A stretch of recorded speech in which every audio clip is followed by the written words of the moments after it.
संध्याकाळच्या जेवणामध्ये मस्त असे बटाट्याचे पराठे, बटाट्याची भाजी आणि दही त्यासोबत. थोडंसं बिघडलं आहे समजून घ्या बरं का. आणि दोघं बापले बा कसे खात आहेत.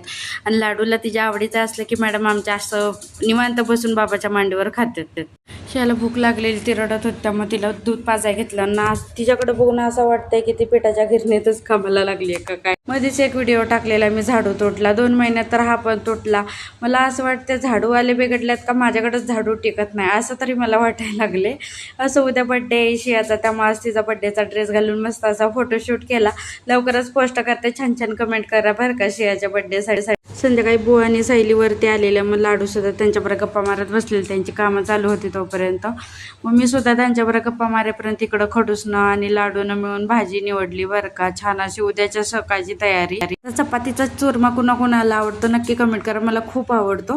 त्याची रेसिपी शेअर करते. शिळी चपाती घ्यायची, जेवढे असतील बारीक करायच्या, त्यामध्ये चवीनुसार गूळ टाकायचं, सगळं मिक्सरला बारीक करून घ्यायचं. बारीक केलेल्या जो तुकडा असतो त्यामध्ये थोडंसं तूप घालून मिक्स करायचं आणि छान असे लाडू तयार करायचे. खूप छान लागतं. त्याला मलिदा म्हणतात, कोण चुरमा म्हणतं, मी काय पण म्हणते. मला खूप आवडतं. तुम्हाला सुद्धा आवडतं का नक्की कमेंट करा बरं का.